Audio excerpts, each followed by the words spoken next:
Good day, everyone. My name is Teacher Neli, and today we are going to read about the exciting book Minors of the Fifth Moon. But before we get started, let's first get some information about our story. Did you know stories can be fiction or non-fiction? Fiction is stories that didn't really happen. It's made up. For example, Pokemon. We all know Pokemon are not real animals, but we still love reading books, watching movies, and playing games about them. Then we also get non-fiction. Non-fiction is about real people, places, or things.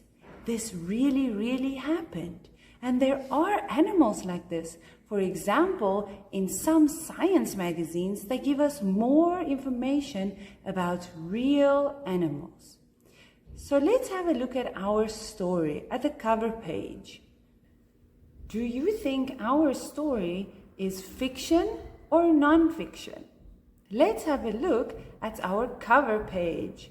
So over here, we can see someone sitting in a building or spaceship, and we can see many planets and rockets with lasers.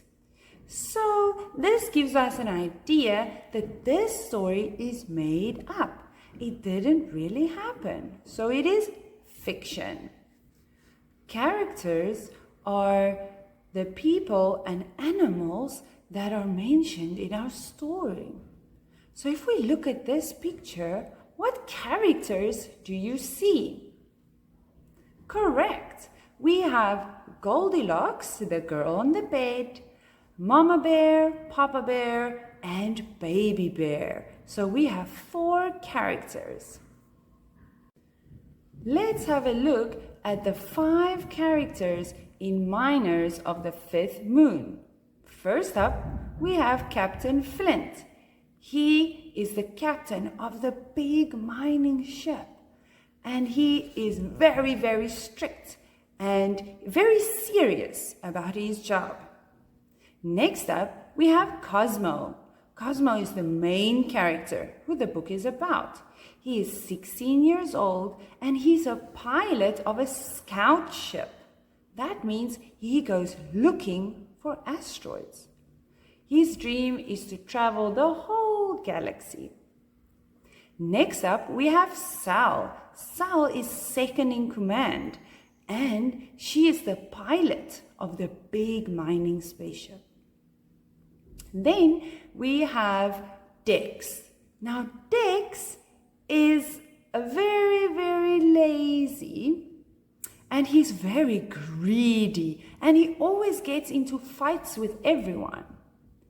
Lastly, we have Stem. Stem is very kind, and he gets along with everyone. He is the engineer on the ship. Let's learn about setting. Setting is where and when the story takes place. So if we look at Little Red Riding Hood, we all know that story. What is the setting? Well, where it takes place in the forest and at Grandma's house.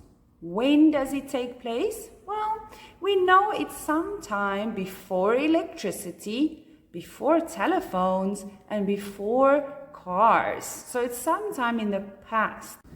Let's have a look at the setting of Minors of the Fifth Moon. Where does it take place? Well, we know it's somewhere in space. When does it take place? Since everyone is flying rockets and spaceships, I would say it's sometime in the future. Speaking of future, what do you think the future will look like? Do you think we will have flying cars or rockets to go to school or to go do shopping? Maybe we will have robots that can do our chores and our homework, so we can just relax and play the whole day.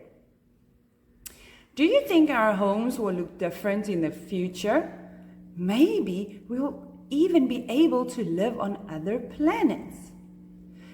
Now that we have all the information we need, we can start reading our story. Miners of the Fifth Moon. Flint punched the screen in the control room of his spaceship. A little red spaceship was flying quickly between the asteroids and moons outside in space. "That stupid boy," he said. "Cosmo, come back to the ship. We are working, not playing," he shouted into the radio. "On my way, Captain," said a voice through the speaker. The red spaceship disappeared behind a moon. Then suddenly it was flying straight towards the big mining ship. "Open the doors," shouted Flint. "Okay, Captain," said Sal, the second in command. She pressed a button and the doors of the hangar opened.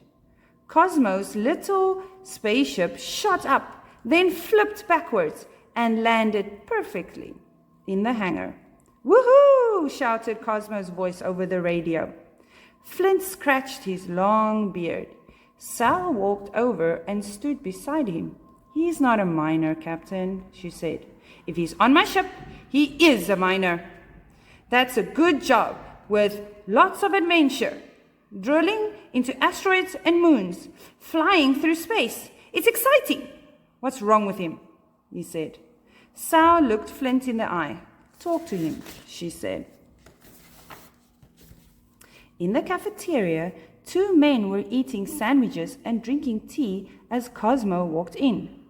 Cosmo took off his helmet and walked over to them. He picked up a cup of tea and sipped. "Hey, get your own tea," said Stem. He was taller and older than Cosmo, but younger than Captain Flint.